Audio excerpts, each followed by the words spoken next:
One fine day, Toby was shunting trucks at Farquhar Quarry.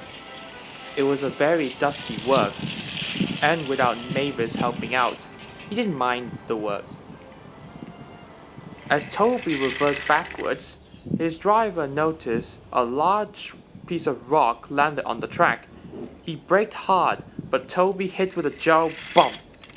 Poor Toby fell off and derailed. Ouch, he said. That could have damaged my cow catchers. Not to mention it damaged your brakes from stopping so quickly, his driver said. I'm afraid you had to go to the works. After the accident, the Fat Controller arranged for another engine to help out. The only engine available was Dennis. And on his first day working on Thomas' branch line, he's supposed to shunt some trucks to take out to the quarry. Thomas came up. Oh my, Dennis. What happened to you? What happened? Oh dear, these trucks are too troublesome. I can't manage it. I'm gonna be late for the quarry, oh dear. Tell you what, said Thomas. I got plenty of time. I can help you.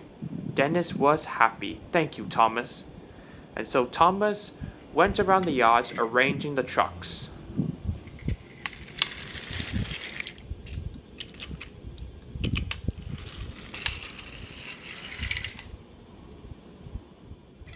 Dennis was pleased. Thank you, Thomas. No problem, Dennis. Now, I must go up to the water tower to get a drink. I'll come back and check out how you're getting on. Okay then, Thomas. Thomas was at the water tower when he met up with Edward. Hello, Thomas. Dennis is helping out. Yes, indeed he is. He had a bit of trouble with the trucks. Oh yes, the quarry trucks. They can be a bit troublesome though. Yes, I know that. But I must get going, Edward. I gotta go back and check how Dennis is going on. Goodbye, Thomas. Goodbye, Edward. At the yards, Dennis was not doing anything. It turns out he was lazy. He doesn't want to deliver the trucks over to the quarry. As a result, he kept stalling his engine and his driver became even more impatient. Come on, Dennis. Oh, you were just fine just a couple minutes ago. Just then, he noticed Thomas coming back. And he had come up with a naughty idea. Oh, you're still here? I thought you were getting off now. Well, I was, but there's one problem. I don't know the way. Yes, there's a bit of a problem with that. We don't know where the quarry is. Oh, don't worry. I can show you the way. By the way, I'm on my way up down the branch line. I know a shorter route you can take. Dennis was happy. His plan at work. Thank you, Thomas, said Dennis's driver. Right, turn around and we'll follow you.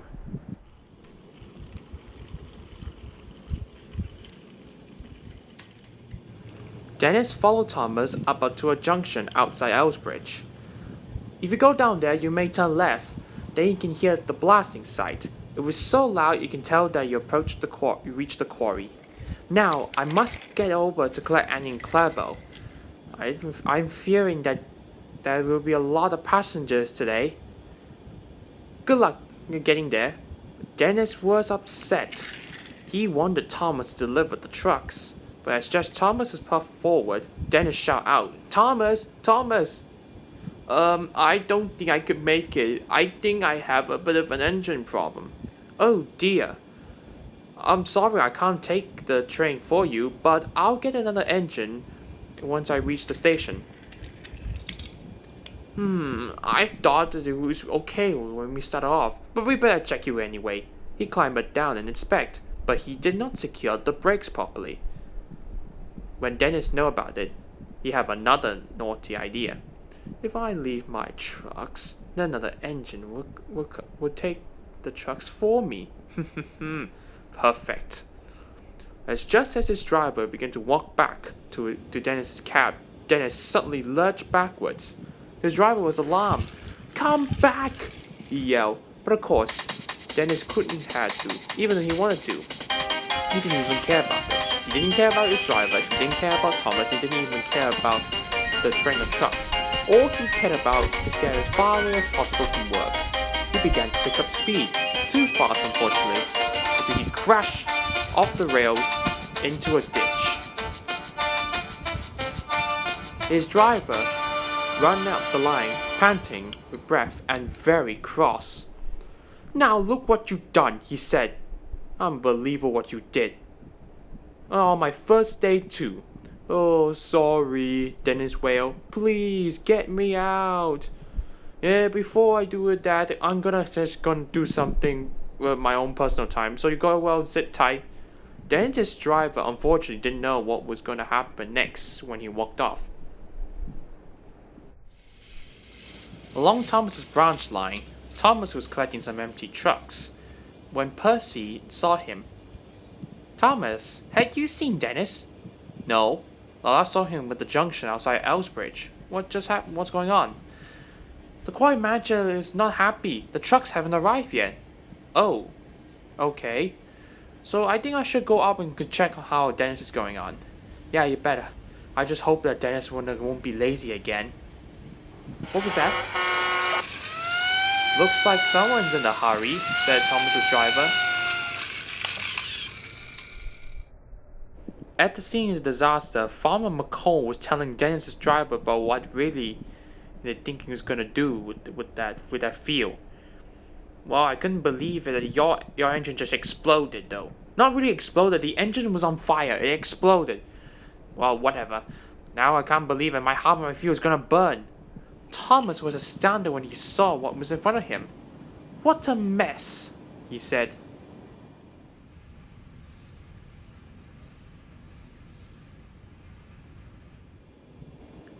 In no time, Bell and Flynn managed to put out the fire, and they went off, leaving the firefighters to check if it was all clear to go closer. Thomas came up. He couldn't believe what just happened. "I thought you were at the quarry. What happened to the trucks?" "Well, I could explain," he said. "Well, you can explain later," said the Fat Controller. "Dennis, I hope you realize your work-shy shenanigans had caused much disruption. First, there were many delays on the branch line because Thomas was helping you, and on top of that, now that the delivery of stone has now been delayed, thanks to your crazy action and thinking." "I'm sorry, sir," said Dennis. "Please, give me another chance." The Fat Controller shook his head. "I'm sorry, Dennis, but the men said the fire had damaged your engine beyond repair. I will phone about your well, I don't know what to do now about the situation. In the meantime, I hope Farmer McCall will be happy to have the strangest scarecrow on the island." "Wait, don't go," pleaded Dennis. "You can't leave me here like this." Thomas has now returned to his branch line duties, but he kept wondering that he felt bad for Dennis. No one should be left to rust in the ditch, not even a diesel, he said to himself. He reached Brendan Docks and was dropping off his last of his passengers. Edward was shunting some trucks into a siding. He noticed about Thomas's sad face. "What's wrong?" he asked. Thomas explained to Edward what happened throughout the day. Edward tried to cheer him up.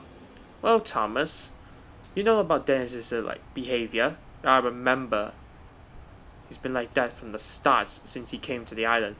"Quite so. But, the Fat Controller really harsh on him. Really harsh. Think Dennis really took it effect." Well, in my opinion," said Edward, "I think Dennis would deserve a lesson." Thomas had to agree. Dennis, meanwhile, was still stuck in the ditch. For a long time, actually. While being stuck there, he began to think about his actions. "Oh, what happened if I've been stuck here? I'll be left to rust. Then I'll be sent for scrap afterwards. Oh dear," he groaned. But no one was here to listen. A week later, Toby returned from the works and was back at work. Thomas was happy to see him again.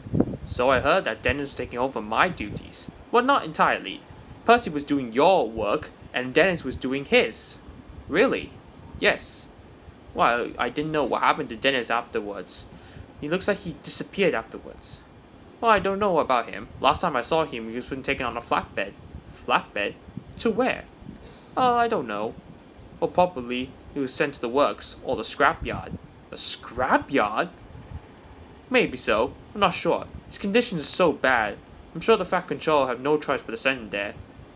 And Thomas laughed away, leaving Toby at loss for words, whether or not Thomas is telling the truth or not.